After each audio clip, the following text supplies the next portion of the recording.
এই মুহূর্তের বড় খবর, কিরিট বিক্রম ইনস্টিটিউশনে 20 কিল্লা বাগমা এবং 22 মির্জা কাঠালি আসনের যে ইভিএম মেশিন সুরক্ষিত রয়েছে স্ট্রং রুমে, সেই স্ট্রং রুমে ফেক আইডি ব্যবহার করে দুজন ঢুকে গেল, দুই যুবক যারা তিপ্রা মথার কর্মী বলে দাবি করা হচ্ছে। যে খবরটি উঠে আসছে, যেখানে বারবার প্রশ্ন উঠছে স্ট্রং রুমের সুরক্ষা নিয়ে, যেখানে মথারাই দাবি করছে, বিভিন্ন ইস্যু তুলছে, সেখানে সেই তিপ্রা মথা দলের দুই কর্মী ফেক আইডি ইউজ করে তারা ঢুকে গেছে কিরিট বিক্রম ইনস্টিটিউশনের সেই নিশ্চিদ্র নিরাপত্তা ছিদ্র ভেদ করে তারা ঢুকে গেছে কেবিআই স্ট্রং রুমে।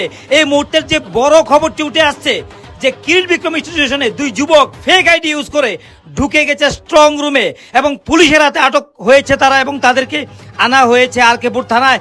এবং সেখানে অন্য দুই তিপ্রামথা যুবক তারা কি বলছে সেই বক্তব্যটিও আমরা এই প্রতিবেদন তুলে ধরবো। কিন্তু প্রশ্ন উঠছে, যেখানে সুরক্ষা নিয়ে খুদ প্রশ্ন তুলছে তিপ্রামথা দলের কর্মীরা, তখন সেখানে ফেক আইডি ব্যবহার করে তারা ঢুকে গেছে কিরিট বিক্রম ইনস্টিটিউশনে উদয়পুরে, অর্থাৎ কেবিআই স্কুলের যে স্ট্রং রুম রয়েছে, যেখানে দুটি আসন রয়েছে 20 কিল্লা বাগমা এবং 22 মির্জা কাঠালিয়া।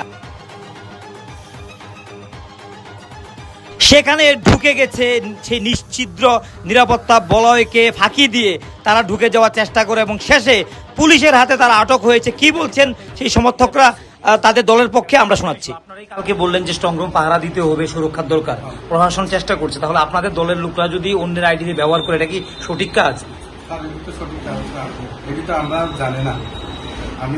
জানে না বলছেন, এই জিনিসটা যদি অন্য দলের করতে, এখন ধরেন অন্য অন্য দলের করতে, তখন ঘটনাটা আপনার কিভাবে দেখতেন? এটা তো আপনারাই বলছেন যে এটা খুব গুরুত্বপূর্ণ বিষয়, আপনারা পাহারা দিয়েছেন, গতকাল অনেক ঘটনা ঘটেছে, পুলিশের বিরুদ্ধে প্রশ্ন করেছেন, আজকে পুলিশ যখন সুরক্ষিত রাখার চেষ্টা করছে স্ট্রং রুম, তাদের হাতে ধরা পড়লেন, তো এটা কিভাবে দেখছেন আপনারা? এটা কি সঠিক হয়েছে?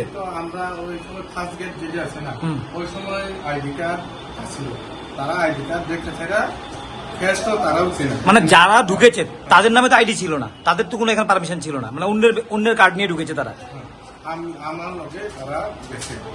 তাহলে কালকে আপনার দেখার পরে কেন এটা অভিযোগ করলেন না? কালকে আপনারা দেখেছেন, আপনার তো মথার কর্মী, বিজেপি তো আপনার রাইভাল, মানে আপনার প্রতিদ্বন্দ্বী, তাহলে তখন কালকে কেন আপনারা এই নিয়ে কথা বললেন না? আমি জানি না, এমন করে এলাও আছে,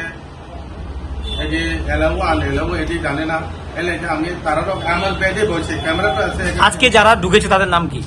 তাদের নাম তো আমি জানলাম। আপনাদের নাম কি? আপনার নাম কি? সুমনিয়া। আপনার নাম?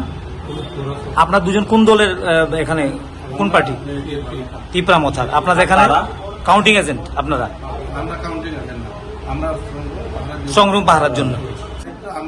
তাহলে আপনারা যদি এই কাজগুলি গুরুত্ব দিয়ে না করেন, তাহলে প্রশ্ন আপনারা কিভাবে তুলবেন? অন্যদিকে পুলিশের বিরুদ্ধে অভিযোগ তুলছেন, বিজেপির বিরুদ্ধে অভিযোগ তুলছেন, কালকে যদি এখানে একটা যদি অভিযোগ উঠতো যে এখানে কোনো কিছু হয়েছে, আমিও জানি না, আমার নিজে ভুল হয়েছে, তারপরে আমরা যদি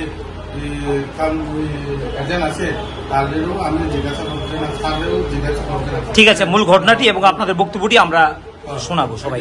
এরপরে আমরা যেটা আছে এখন তারাও জানে না, তারপরে গতকালকে তো আইডি ছাড়া ঢুকছে, ক্যামেরা চেক করলে জানবো, আমরা ক্যামেরা চেক করলে আমার লোকের